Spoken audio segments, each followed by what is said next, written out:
कर्मण्येवाधिकारस्ते मा फलेषु कदाचन मा कर्मफलहेतुर्भूर्मा ते सङ्गोऽस्त्वकर्मणि। वसुदेवसुतं देवं कंसचाणूरमर्दनं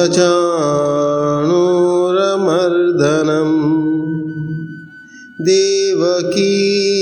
परमानन्दं कृष्णं वन्दे जगद्गुरुं कृष्णं वन्दे जगद्गुरुं। समस्त को जय श्री कृष्ण। श्रीमद् भगवत गीता नवम अध्याय श्लोक संख्या 7 एवं 8। वरहापीडं नटवरवपुः कर्णयोः कर्णिकारं बिभ्रतवासः कनककपिशं वैजयन्तीं च मालां रन्ध्रान् वेणुरधरसुधया पूरयन् गोपवृन्दैः वृन्दारण्यं शपदरमणं प्राविशद्गीतकीर्तिः। श्री परम ब्रह्म परमात्मा जगत्रनाथ कालिया शांत जगन्नाथ महाप्रभु श्री चरण रे अनंत कोटि प्रणाम। आम समस्त संतवृंद एवं समस्तंकर प्रिय आमर पंडा सारे मिश्र सारे एवं समस्त मोर सुधीजन भक्तवृंद एवं मोर भक्तिमती माँ मैंने समस्त मोर हरिओम ओम नमो नारायण ओम। आमे श्रीमद् भगवत गीता माध्यम रे आमे आमर स्वर चिंतन करुचंती। से चिंतन श्रृंखला रे आमे नवम अध्याय रे पहुँचले।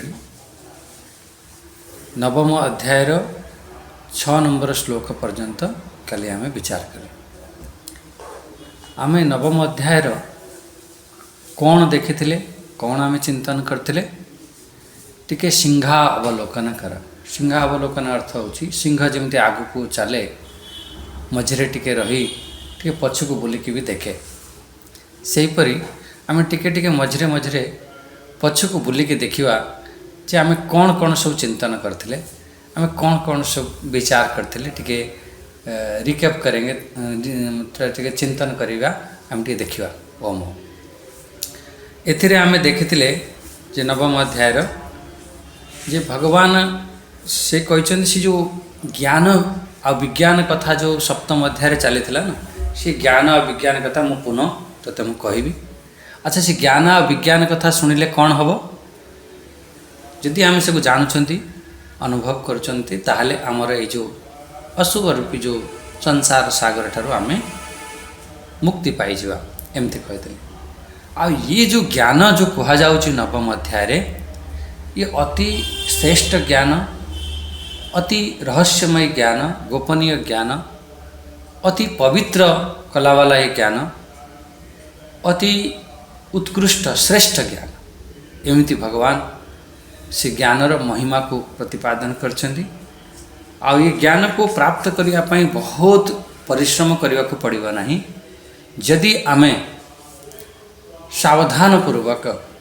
ध्यान पूर्वक जदि आम श्रवण करवा चिंतन मनन करवा सहज भाव में आम प्राप्त से अविनाशी तत्व को प्राप्त करें।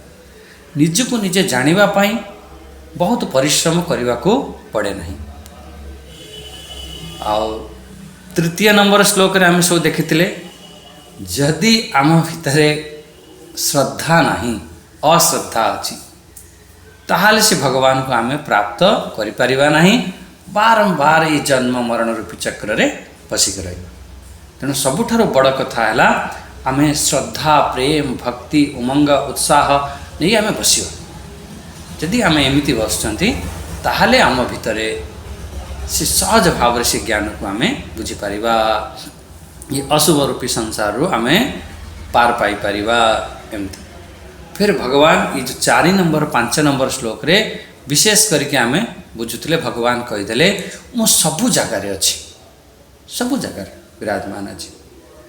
अव्यक्त मूर्ति ना एमती शब्द भगवान प्रयोग करते अव्यक्त रूप से से परमात्मा सब जगार अच्छा। अच्छा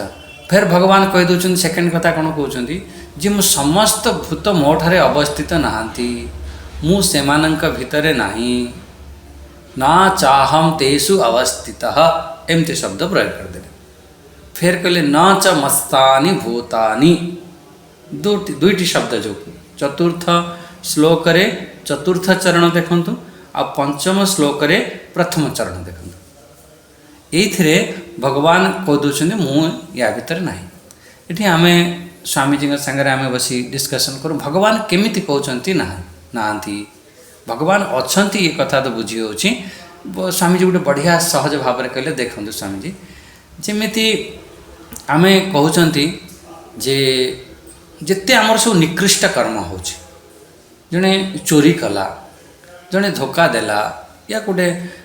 खराब कर्म कला से कर्मर आम कह सब भगवान करोची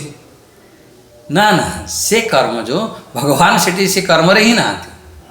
माने जिते सब खराब कर्म अच्छी सी आमर गुण स्वभाव कारण करुँच। अच्छा भल कर्म भी तो आम गुण स्वभाव कारण हो एमती भी प्रश्न आसीज भगवान से आपन 7वां अध्याय 9वां अध्याय 10वां अध्याय भगवान विभूति भरी देइछन्ति कहते जिते आपन से देखुए गोटे बढ़िया पॉइंट नोट करुवे जिते सब श्रेष्ठ गुण कहते भगवान कहते से हूँ मु जिते सब श्रेष्ठ गुण कहुए तेणु से श्रेष्ठ गुण रे श्रेष्ठ जगार से तो भगवान कहते मु आ जोटी निकृष्ट कथा करुच निकृष्ट कर्म करुच से जगार भगवान ना ये तुम कहबनी जे सेठी गोटे जनक गला काटिके आसिल कहले से भगवान मो द्वारा सब करदेले एमती आम कहीदि भगवान तो सबकि कर भगवान मते कहले ता गला को काटिके आस ता बेक को काटिके आस ना से जगार भगवान एठी एमती आम भी बुझीपर ताने श्रेष्ठ गुण दृष्टि भगवान अच्छी आमर जो खराब कर्म करुँच से कारण एमती बुझीपर भगवान कहते मुझे नहीं आ या उपर तो आम अनेक विचार कले तापर 6 नंबर श्लोक रे भगवान ये गोटे बढ़िया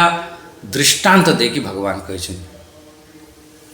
बुझापी आम मान को चेष्टा करमिति भगवान सर्वत्र विराजमान अच्छा गोटे आकाशर दृष्टांत वायु आकाश और वायुर दृष्टांत को भगवान ये आमको देते कहले जिते बड़ वायु हो ये महान शब्द प्रयोग कर वायु सर्वत्र गो महान से नित्यम वायु सर्वत्र गो महान से जो नित्य वायु अच्छी बहुत बड़ वायु आपण मानि नियंतु सी जिते बड़ वायु हो या छोट वायु हो या शांत वायु हो जेकोसी शब्द ये आपण नहीं नियंतु ये सबू जिते प्रकार से वायु अच्छी चाहे बहुत बड़ आंधी तूफान बमंडर चलती केतबेले शांत हो पवन बहुची केतबेले आमको एमती लगुच जे पवन आज तो किसी पत्र भी हलु ना पवन आज बहु ना जेकोसी जे वायु हो से वायु भगवान ये कहते यथाकाशे स्थित सी सबू छोट बड़ वायु जे प्रकार वायु हो सब आकाश रे स्थित अच्छी ये से परी तथा ऊपर कहीदे जथा माने ये कथा को सब टिके ध्यान दियन जो जथा तथा ये तो मन रखे पड़े से तले कह तथा सर्वाणी भूतानि मस्थानी उपधारे सही परी सी जो मोरी संकल्प मात्र रे ये सब प्राणी सब कौन होता मोरी भितर ही सब स्थित था बस भगवान ये कहते उपधारय तुम एमिति जान उपधारय तो जानी ही तुम एमिति जान तुम जानिबा दरकार। अच्छा बहुत बढ़िया तो कौन आम जानिबा दरकार ये सबू किसी जहाँ भी किसी होची ये परमात्मा भितर हो परमात्मा सुसंकल्प शक्ति सबकि संकल्प ही चलती एमती आम जानापी भगवान बहुत सुंदर शब्द प्रयोग करदे जी उपधारय एमती ताहले उपधारय अर्थ आम बुझीगला एबे आपण से 7 नंबर श्लोक रे आमे प्रवेश करिवा। 7 नंबर श्लोक पाखरु भगवान केमिति केमिति कहउचंती जी तमे तो कहीदेल जे ये जिते भी प्राणी अछंती समस्त प्राणी एठी जेमिति आकाश रे वायु स्थित से बड़े स्थित। अरे भाई आसिला केमिति आसिला केमिति समिति केमिति आसिला केमिति सही कथा को कहया पई एठी जाइछंती केमिति जाए केमिति से जो 7 नंबर पाखरु आमे टिके बुझिबा। कौन बुझिबा प्रथम टिके पाठ तो करनवा तापर आमे देखिबा 7 नंबर श्लोक। ओम श्री परमात्मने नमः। अथ नवमोऽध्याय श्लोक संख्या 7। सर्वभूतानि कौन्तेय प्रकृतिं यान्ति मामिका कल्पक्षये पुनस्तानि कल्पादौ विसृजाम्यहम्। सर्वभूतानि कौन्तेय हे कुंती पुत्र अर्जुन। एठी देखंतु आपण टिके ये पॉइंट बुझिबा पूर्व गोटे कथा आम चिंतन करवा। आमर या पूर्व श्लोक रे कौन कहीदेले सबकिछि परमात्मामय। खूब जितेबाला आम चिंतन करवा तेबे जाइकी अनुभव हम। खाली आम पढ़ीदेले सबकिछि परमात्मामय एमती तुम जान भगवान कहीदेले। जे पर्यंत आम चिंतन न करछंती ताको धारण न करछंती अनुभव न करछंती बहुत लाभदायक न। पढ़ीदेवा शुणीदेवा पुण्य मिल बस पढ़ुच शुणुच सब भल कितु एक अनुभव कर थे चुपचाप शांत होकर बस अनुभव कर जे ये कण कण रे सबु जगार परमात्मामय सबु जगार सबु स्थान रे देश काल वस्तु अपरिच्छिन्न एमती अनुभव तो कर। जदि खाली प्रशंसा करदे अरे से तो बहुत बड़ ज्ञानी ये दुनियार ताठारू आउ कि बड़ नहांती एमती प्रशंसा आमर गुरुजी तो सबुठारू बड़ ज्ञानी अरे एमती कहीदेले हबन या अनुभव करने को हम। आज तुम जी प्रशंसा करुँच ना काली टिके बिगड़ी गले से तुम निंदा करेंगे। एथिरे आम फसवा नहीं एथिरे आम विचलित हवा नहीं। यदि आमर स्वाभाविक रूप से अनुभव हम से एक ही परमात्मा से हूँ मोर आत्मतत्व ता छड़ा ये संसार रे अन्य किछि भी नहीं। फिर आमर से अखंड रूप आम बनीजा माने से आम कौन प्रकार विचलित हवा नहीं। आमर व्यवहार अलग अलग हो पारे किंतु आमर अनुभव थाए कौन ये मुही ब्रह्म रूप। व्यवहार आमर सब नाटकवत हुए एमती महापुरुष तो सब बहुत विचार रखते नाटकवत जमी नाटक जड़े कांदुची कहीं मो स्वामी मरीगला नाटक मो स्वामी मरीगला मो स्वामी मरीगला कांदुची आ बढ़िया बढ़िया जोर जोर कांदुची बढ़िया भाव में भल भाव में कांदुची किंतु सी जानी सी अनुभव कर कौन जानी ना मोर के स्वामी अच्छा ना सी कई मरी किछि ना बस नाटक चली नाटक रे हमको रोल दिया जाइए हमको पाठ दिया जाइए हमको अभिनय दिया जाइए बस आम ठीक ठीक करवा जमीती जमीती दि जाइए। से व्यक्ति कांदुवा अवस्था भी सी अनुभव अच्छी जे से स्वामी नुह कांदुची पूरा देखा लोक मान आमको बिल्कुल लगुच हाँ हाँ पूरा ता स्वामी मर जाए केते दुख किंतु से कांदुवा अवस्था भी अनुभव करुँची जे मु मोर से स्वामी नुह कि मु से नुह ता स्त्री नुह ये मो छुआ पिला नुह से अनुभव कर बस मु तो गोटे नाटक मत करा कौन यहीपरि आमर अनुभव होची कि हम जिते बड़े आम अनुभव करवा बस यही तो अनुभव करने भगवान ये कहते सहीपरि भगवान ये संसार को नाटकवत को माने अनुभव कर बस भगवान पठे आम बढ़िया नाटक करवा मु तार पुओ ता नाती ता स्वामी आदि आदि एमती आम अनुभव कर जी ये सब आम नाटक करुँच बस एक परमात्मा तत्व परमात्मा छड़ा आउ अन्य किछि नहीं। एठी भगवान यही कथा को कहवाई ये विशेष करके जोर देइछन्ति। अच्छा तापरे आमर से जो चिंतन रे देखंतु जेते बेले आमर 6 नंबर रे आमे श्लोक देखिथिले जे भगवान कौन कहीदेले प्राणी माने सबू केमिति सब स्थित अछंती जेमिति आकाश परे सेठी एठी 7 नंबर श्लोक रे से कथा कहउछंती से माने सब केमिति आसिले ई सृष्टि केमिति हैला केमिति प्रलय समय सब जानती केमिति कोठी सब रहंती जाय कि से कथा एठी टिके विचार करिवा देखिबा। एही श्लोक रे आपण देखंतु जो कथा कुहा जायछि मु आपण को जो पूर्वर या पढ़ी थिले टिके अष्टम अध्याय को मु आपण नै चली टिके अष्टम अध्याय को जो पढ़ी थिले ताको टिके मने पके अष्टम अध्याय रो 18 नंबर 19 नंबर श्लोक टिके देखंतु अष्टम अध्याय 18 नंबर से कथाटा मने पकैले ये कथा आपे आपे क्लियर हे जो सेठी कहि देथिले जे अव्यक्ताद व्यक्तयः सर्वाः प्रभवन्त्यारागमे एमती और फिर रात्र्यागमे प्रलीयन्ते तत्रैवाव्यक्त संज्ञके एमती सेठी ता माने कौन हे बुझितिले आमे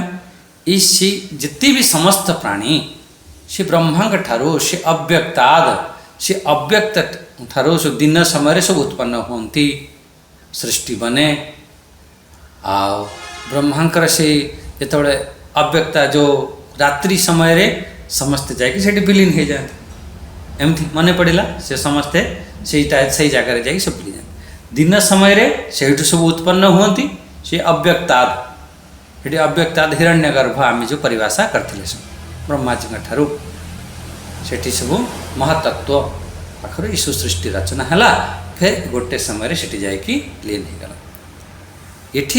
एठी से कथा कहते से 19 नंबर श्लोक भी से कथा कहते भूतग्रामं स एवायं भूत्वा भूत्वा प्रलीयते रात्र्यागमे अवसह पार्थ प्रभवती अहरागमे फिर जमिति रात्रि समय रे सब जाकि सेठी लीन हो गले फिर दिन समय रे सेठू उत्पन्न हेले से कथा को पूरा एठी भी आनिकी भगवान से कथा को एठी कहया चाहते नवम अध्याय जो श्लोक संख्या 7 नंबर श्लोक रे आमे देखछन्ती कहछन्ती सर्वभूतानि कौन्तेय प्रकृतिम यान्ति मामिकम कल्पक्षय ये जो कल्पक्षय शब्दटा को ऊपर नहीं के जोड़ दियन ऊपर लाइन माने कल्पक्षय समय रे कौन कौन हुए ये सब प्राणी आमर परवश थांती परवश है जेतेबेले कल्प क्षय हब से समय रे समस्त प्राणी सेठी जाकि सब लीन हो जाती सर्वभूतानि प्रकृति में आंति मामिका से प्रकृति को जाए प्राप्त कर नहीं था मैंने कहले हे कौन्तेय कल्पक्षय हला परे जितेबले महाप्रलय हब से जगार जाकि सब लीन हो जाता बोला ठीक अच्छे से प्राणी से मोरी प्रकृति को ही प्राप्त करिथा प्रकृति में यान्ति मामिकम से मोरी जो प्रकृति अच्छी तांको प्राप्त करिथा से जगार पहुँची था केतबले जितेबले कल्पक्षय है जितेबले महाप्रलय हो गला सब से प्रकृति को प्राप्त करिथा बोला बहुत बढ़िया। फिर सेकेंड कथा कहते प्रकृति यान्ति मामिकम एठी भगवान कहते मोरी प्रकृति को सी प्राप्त होता सेकेंड कथा है सेकेंड लाइन ले देखंतु जेठी पुनस्तानि कल्प आदौ विसृजाम्य हम फिर कल्प आदौ अर्थ कल्प आदि रे अर्थ जो महासर्ग समय रे मु फिर तांको रचना करे कल्पाद विसृजामि अहम विसृजामि मु तांको सब रचना करे ताले एति बुझी पाले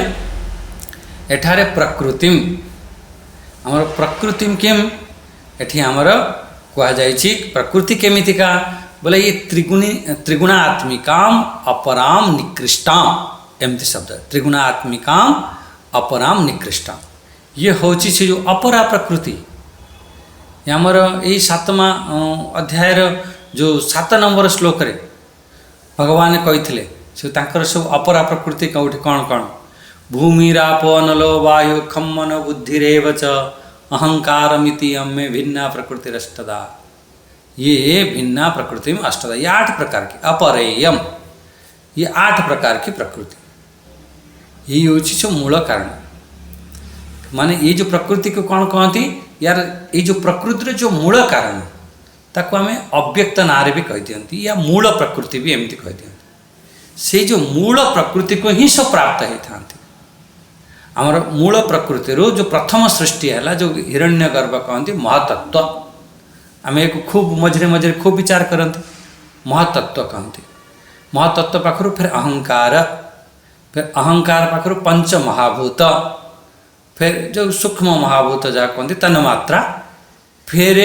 आपणकर सब इंद्रियां, ज्ञान इंद्रियां, कर्म इंद्रियां, अंतकरण एमती सब बनला। फिर धीरे धीरे पंचीकृत है ये स्थूल रूप ये जगत सब देखागला। ये सब आम पूर्व विचार करते से जो मूल प्रकृति को प्राप्त हुए, जितेबाला ये कल्प क्षय हम से मूल प्रकृति अव्यक्त स्वरूप जाकि ली नहीं जाए। भगवान एठारे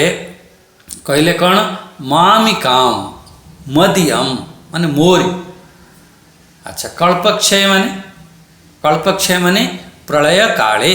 प्रलय समय रे प्रकृतिम यान्ति, यान्ति अर्थ जानती, प्राप्त करती, से जो मूल प्रकृति को जानती से प्राप्त करिथान। ता माने आमे कौन बुझले, ता माने ये बुझले जितेबाला कल्प क्षय हुए से कल्प क्षय समय रे से जो मोर मूल प्रकृति जो अव्यक्त, जहाँ को तमे माया कह दियो, अव्यक्त कह दियो, मूल प्रकृति कह दियो, से ताकू ही प्राप्त होता है। एठारे गोटे कथा आम बुझा, ये बहुत ध्यान दियंतु ए कथाटा। कौन ध्यान देवा, जितेबाला आम शरीर छाड़िले सेतेबाला आम कर्म हिसाब रे कृष्ण या शुक्ल गति हुए। आम पूर्वर पढ़ी कृष्ण गति रे आम शुक्ल गति रे तो से मोक्ष को प्राप्त करी जाए, फेरिक आसे ना। कृष्ण गति रे कौट की जाए, चंद्रलोक पर्यंत जाए। केमिति जाए ये कथा को बुझापी फिर 15 अध्याय मन षष्ठ इंद्रियाणि प्रकृति स्थान कर्षति एमती नहीं कि गला। प्रकृति कौन करे, मन इंद्रिय कर्म वासना संस्कार को सब टाणी नहीं कि जाए। केमिति टाणे,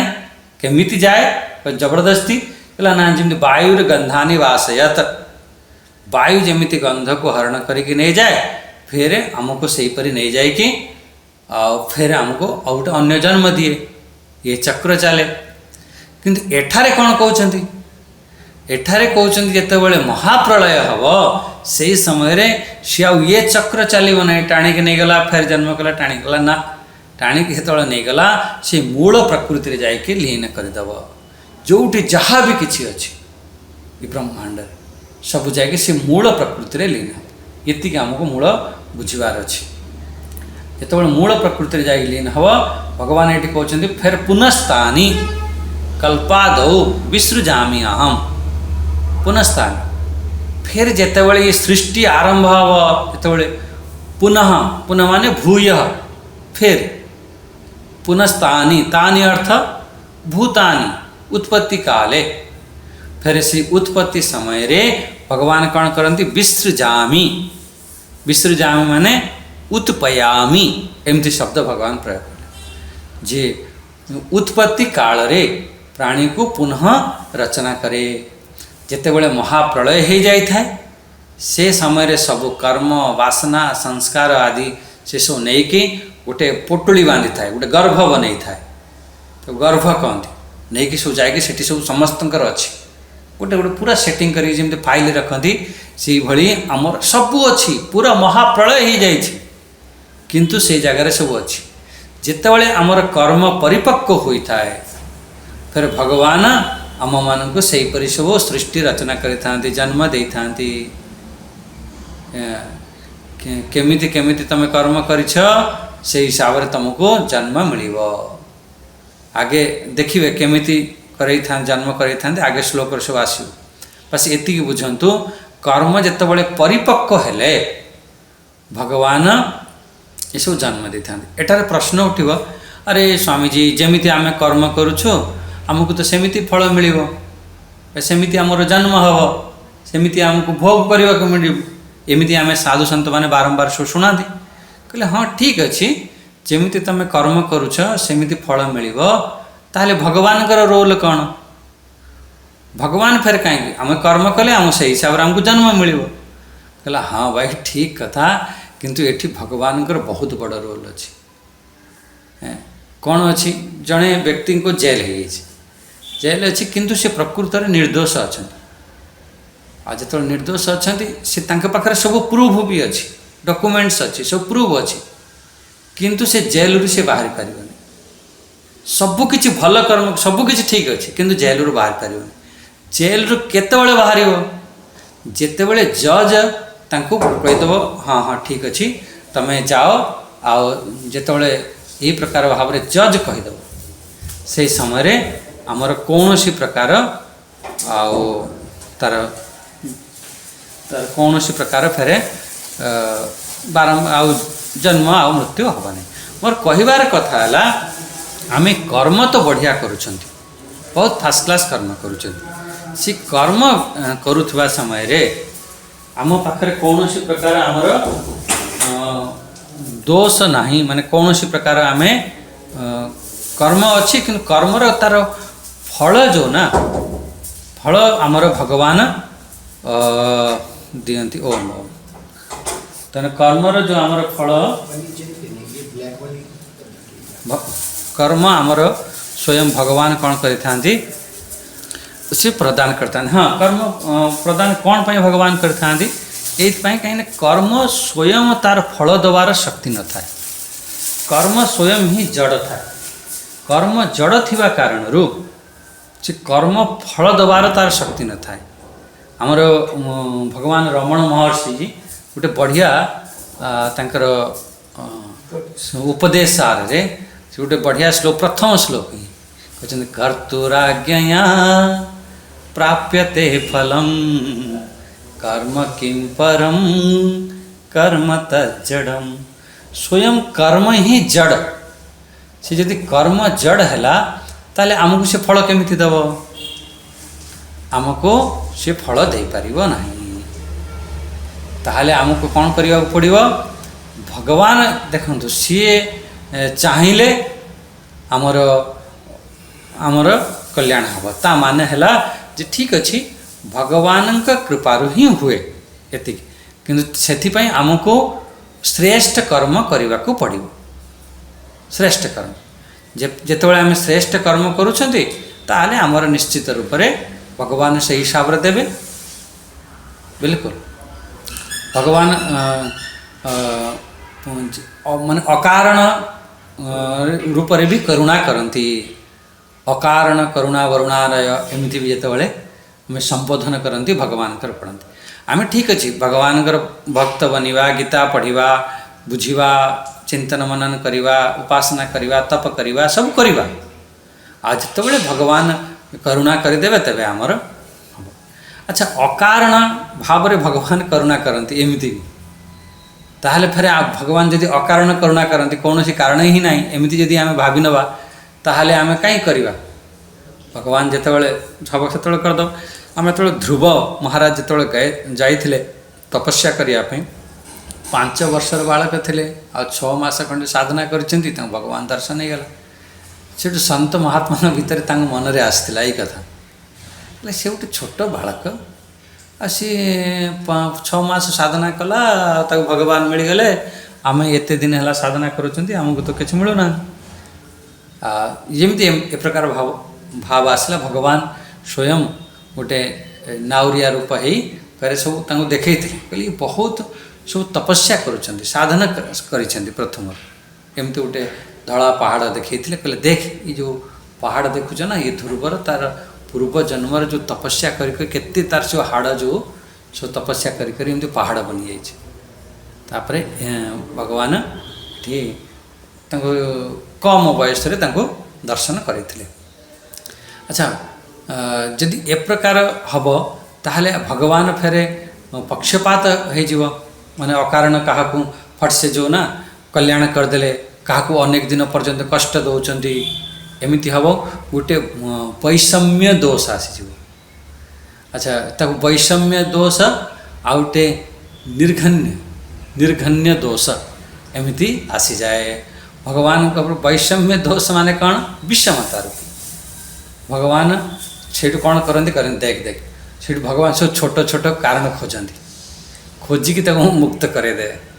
आम भावती ना अजामिल जीवन सारा पाप करथिला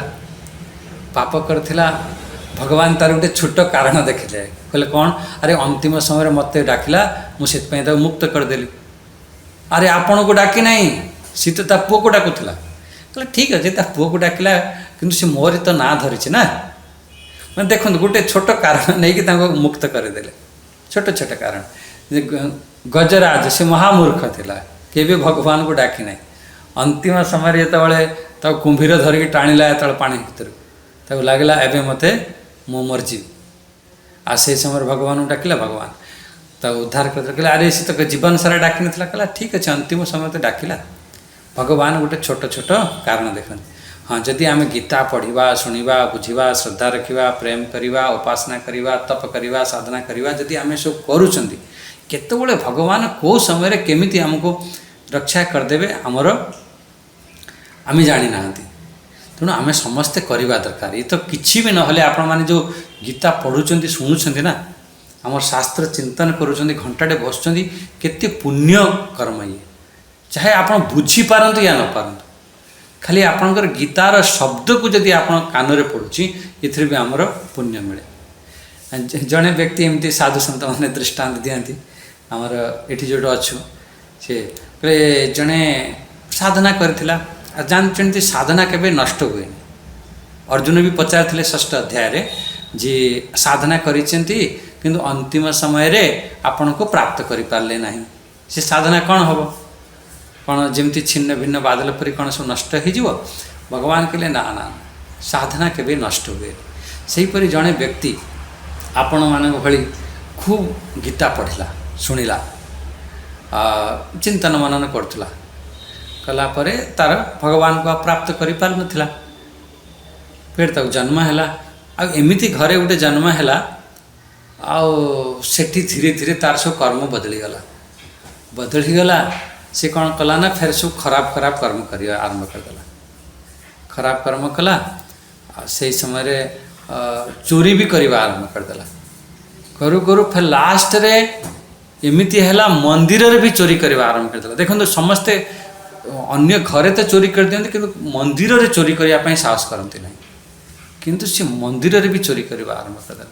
भगवान भी मने मने भावुथे मते भी छाड़ू ना। अच्छा भगवान कहते ठीक अच्छे हाँ कम से कम सी आसी तो मो पाखक आसला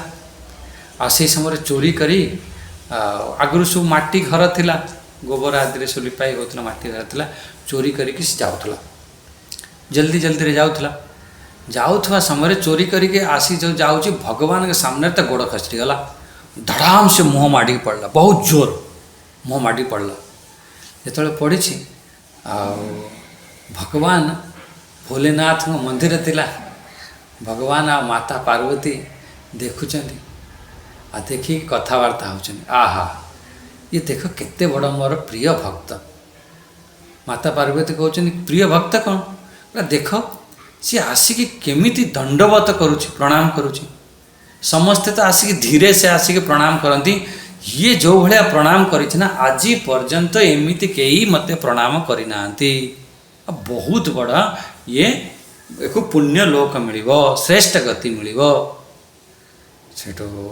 माता पार्वती थिले से समय कौन है जो धड़ाम से पड़गला सब साधु सन्त मैंने भी सब आगे उठी पार ना माता पार्वती कहते ना ना एक आउरी डबल पुण्य मिल कहला डबल पुण्य कौन कहला डबल पुण्य देखु खाली आपण को नुह एठी जेते सब साधु सन्त अच्छा ना तांकु समस्त को प्रणाम करुँच उठू ना एते सेठू भोलेनाथ कहले नहीं डबल नुहे 3 डबल ताको पुण्य मिल 3 डबल पुण्य मिल कौन देख ये देउल रे मंदिर रे सब पारा रोते से समय गोटे बिले कौन कर सब पारा को सब मारदे नष्ट कर दौला गोटे पारा को मुहर जस्ट धरी ये धड़ाम से जमी पड़ा से समय सी डरिकी बिलेटी सी पाराटी को छाड़देला कहला देख केते बड़ पुण्य काम कला जनकर जीवन बंचेदेला। अच्छा ताफरे माता पार्वती कहले ना ना ताकू 4 डबल ताकू पुण्य मिले कहला 4 डबल पुण्य कहला हाँ हाँ कहला कौन कहला जितेबाला सी पड़ी जाइए मुँह माड़िकी पड़ी से समय ता मुहरे से गोबर रे सब ताजा ताजा लिपा होता सी गोबर आ गोमूत्र ता मुहरे सब चलीगला आ सी पूरा पवित्र होगा आगुरी सब पंचगव्य अपवित्र जो था आम कर्मकांड भी विधान अच्छी पंचगव्य माने पियाती पीले आम शुद्धिकरण कराती देख देख ये अंतिम समय रे पंचगव्य पान करिछि गोबर पान करिछि एको सबुठारु पुण्य लोक श्रेष्ठ लोक जीव ये मोर कहिबार कथा है देखो भगवान केमिति अकारण रे माने कौन सी गोटे चोरी करने आसला भगवान जहाँ कल्याण करिवार अछि ताकू अकारण रे भी कल्याण कर छोट छोट कारण माध्यम रे बस आमर काम है आमे भगवान चिंतन मनन भजन करवा आउ भगवान हमर निश्चित रूप से आमर कल्याण करदेवे। अच्छा तो यहीपरि भाव में आमे देखिले आमे इठी भगवान कहीदेले जी जो सृष्टि जितेबले पूरा कल्प क्षय हुए से समय रे ये समस्त सृष्टि जाई सेठी विलीन हो जाए। अच्छा फिर जितेबले कल्प आरंभ रे भगवान कहते मु ये सृष्टि को सब रचना करे सृष्टि आरंभ रे ताकू मु जन्म दे दिए आ महाप्रलय हो गले मध्य आ जो माने से ज्ञान को प्राप्त करने तांकर तो नष्ट होब ना से तांकर तो कल्याण हो जिवो आ हमर देखो कर्म केबे नष्ट हुए ना जहाँ किछि आमे कर्म करूछन ये पूरा ये पृथ्वी प्रलय हो गला ये सूर्य चंद्र सब नष्ट हो गले सब किछि चली जिवो किंतु आम कर्म नष्ट हुए ना कर्म तो आपन को फल दब गुड़े गुड़े गुड़े गुड़े जीव महाप्रलय हेले जेतले मूल प्रकृति भी लीन हो जावा सेठी भी आम कर्म थी से कर्म हिसाब से फिर पुनः आमको जन्म मिले।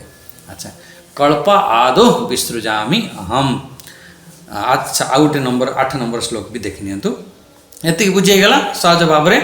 ये जो कल्प क्षय हुए सब जाए से मूल प्रकृति को प्राप्त होती आ जिते भगवान कहते जो कल्प आरंभ हुए से समय मु समस्त प्राणी को कर्म हिसाब से मु पर रचना होती से जन्म हुए। 8 नंबर श्लोक देखो प्रकृतिं स्वमवस्तभ्य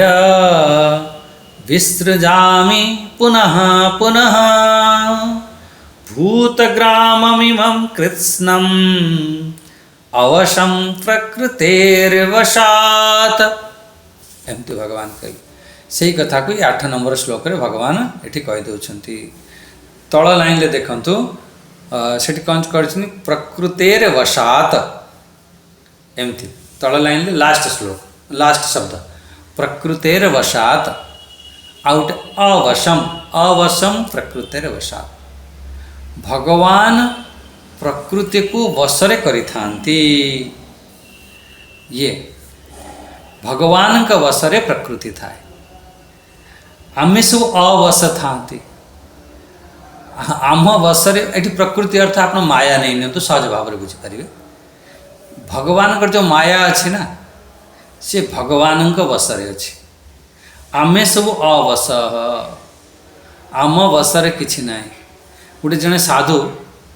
सहज भाव में कही दियंती ये जो माया अच्छी ना भगवान मायार चोटी धरिकी ताको नचाती कहले तू नाच जेमिति भगवान कहते सेमिति से नाचे भगवान मायार चोटी पकड़े धरिकी ताको नचाती। अच्छा सेकेंड कथा बुझ बहुत सावधान माया जीवर चोटी पकड़े के नचाए माया को भगवान नचाते जेमिति भगवान कहे सेमिति माया नाचे किंतु ये जो जीव अविद्या कारण मायारे बसरे हो जाए मायारे बस ही जेमिति माया नचई थाए सेहीपरि आमे माने सब नाची थांती जीव माने सेहीपरि सब नाची थांती सेथिपाई एठी कहीदेले अवश शब्द एठी प्रयोग करदेले। तापर देखंतु प्रकृतिम स्वम अवस्थभ्य एठी अवस्थभ्य अर्थ कण एठी देखंतु जी अवस्थभ्य अर्थ होची वशीकृत्य एमती शब्द वशीकृत्य माने कौन? वशीकृत्य अर्थ हब जे बसरे करिकी, वशीकृत्य बसरे करिकी। ताने सीधा सीधा अर्थ देखो, सीधा सीधा अर्थ प्रकृति को जो बसरे करिकी आमर जो परतंत्र हेतिबा संपूर्ण प्राणी कल्प आदि समय रे फेरे भगवान बारंबार तांको सब जन्म दियंती, कहीं प्रकृति बसरे थांती। ओम ओम ओम ओम। हाँ, मोबाइल टी जत्न नहीं। एठी देखंतु भगवान प्रकृति को बसरे करिथांती, एमती बसरे प्रकृते हे वशात प्रकृति को बसरे करिथांती। आमर जेमिति भगवान चाहिए ना से भली ये समस्त ब्रह्मांड को सब तांके इशारा रे सब चले। आमर तैत्रीय उपनिषद रे भी अच्छी और अन्य उपनिषद रे भी। आमर तैत्रीय उपनिषद रे द्वितीय वल्ली जो ब्रह्मानंद वल्ली रे आसी। आमर तैत्रीय उपनिषद तीनटी वल्ली, शिक्षावली, ब्रह्मानंद वल्ली, भृगुवल्ली एमती आसी। ब्रह्मानंद वल्ली रे आसीओ सेठी केमिति तांकरी भय रे सब ये प्रकृति चले। भीषास्माद वातः पवते भीषो तेति सूर्य भीषास्मादग्निश्चन्द्रश्च मृत्युर्धावति पंचमम इति एमती भी आसे। तांक भय रे समस्त कर्म सब चली थाए, सब भगवान को बसरे सब अच्छे, किंतु जीव सब कौन थाए? परतंत्र अवश एमती जीव अवश थिबा कारणरू सी प्रकृति बसरे थाए। एट देखंतु भूत ग्रामम इमं कृत्स्नम एमती शब्द प्रयोग करछन। बहुत तळ लाइन देखो, भूत ग्रामम इमं कृत्स्नम। ये जो इमं ये संपूर्ण प्राणी समुदाय भूत ग्रामम ग्रामम अर्थ समूह कुआ जाइथिला, भूत अर्थ प्राणी। ये जो प्राणी समूह कृत्स्न जोठी कृत्स्न शब्द आसीओ ना सेठी आखि बंद करके संपूर्णता अर्थ रे नेबे। एठी कृष्ण न कृत्स्न, एठी भगवान कहछन कृत्स्नम। ये जो संपूर्ण प्राणी समुदाय को जो जेतोले सृष्टि आरंभ समय रे प्रकृति को बसरे करी बार बार रचना करिथांते। भगवान का बसरे प्रकृति, माया बसरे जीव, समस्त प्राणी भगवान का प्रकृति को बसरे करके बारंबार तंग रचना करता है। अवष्टभ्य माने वशीकृत्य, अवशम अवशम अर्थ हव अवशम अस्वतंत्रम एमती। ये बढ़िया शब्द देछंती अविद्यादि दोष ही अस्वतंत्रम अविद्यादि दोष ही परवशीकृत्यम एमती। तामाने कौन है? भगवान ये कहते निजर प्रकृति को बसरे करिकी मु यही प्रकृति ठारू उत्पन्न सब होइथिबा जो विद्यमान जते भी सब समग्र प्राणी अछंती सब अस्वतंत्र, तांकर स्वभाववश। तांकर स्वभाव माने कौन? से अविद्या आदि दोष द्वारा से माने सब परवश थांती, तांको सब बारंबार रचना करते। यही तो अविद्या आदि दोष माने अवश अर्थ होची अस्वतंत्र। आमे काहे स्वतंत्र हो पारु नांती? आम भितरे अविद्या आदि दोष थिबा कारणरू आमे स्वतंत्र हो पारु नांती। सेथिपाई आमे बारंबार जन्म भगवान हमको जन्म करुछंती, फेर कल्प जेतबेले क्षय हो जीव फेर जाइक सेठी मूल प्रकृति रे लीन हवा, फेर रचना हवा, एमती चलिव। सेथिपाई अविद्या आदि दोष कारणरू अवश हवा कारणरू भगवान बारंबार जन्म मृत्यु दौरान। बस ये आम आज दुईटी श्लोक पर विशेष रूप से चिंतन कले। 7 नंबर श्लोक रे भगवान स्पष्ट रूप से कहीदेले जेते भी सब प्राणी अछंती से कौन करिथांती? समस्त प्राणी जो कल्प क्षय हुए ये जो मूल प्रकृति से अव्यक्त रे सेठी जाई सब लीन होता से प्राप्त करिथांती। फिर भगवान जिते सृष्टि आरंभ करती से समस्त कर्म वासना संस्कार सब पाखे थाए आनी पुनः ये प्रस्थापित करता। विसृजामि अहम ये होगला 7 नंबर श्लोक रे। 8 नंबर श्लोक रे भगवान कहते देख तुम जीव माने सब परवश होती, जमीती सब से कौन पे परवश कला अविद्या कारण अस्वतंत्रता अच्छे से अविद्यारे वशीभूत अच्छा से माने बारंबार सब जन्म होता आ भगवान कहते भगवान को वशर ही प्रकृति अच्छे जमी जयद्रथ को वध करिवार थिला भगवान खाली इशारा करते हे सूर्यदेव जाओ अस्त ही जाओ देखु देखु समस्त देखागला सूर्य अस्त ही गले फिर इशारा करदे एवं उदय हो जाओ बाहरी पड़ ये सब पूरा संपूर्ण ब्रह्मांड संपूर्ण प्रकृति भगवान के इशारा भगवान को वशरे थाए एपरी भाव रे भगवान को वशरे प्रकृति थाए से ये सब रचना करुँच आमे सब जीव माने सब कौन था से अविद्या आदि कारण से अस्वतंत्रता अवश था से बारंबार जन्म होती। अच्छा भगवान ये सब सृष्टि को एमती सब रचना करुँच ताहले भगवान को पाप लागिब भाई जी जमी कर्म कर हिसाब फल मिले भगवान एमती सब कर सृष्टि बनाऊँ बिगाड़ दौरान मार दौरान कर कौन फिर ताकू आम काली आम विचार करवा आज वाणी को ये विराम देवा। ओम स्वस्ति प्रजाभ्य परिपालयन्तां न्यायेन मार्गेण मही महिषां गोब्राह्मणेभ्य शुभमस्तु नित्यं लोकाः समस्ताः सुखिनो भवन्तु लोकाः समस्ताः सुखिनो भवन्तु। ओम शांति शांति शांति हरि ओम श्री गुरुभ्यो नमः हरि ओम समस्त पुनः प्रणाम ये आज वाणी को विराम देवा। हरि ओम हरि ओम।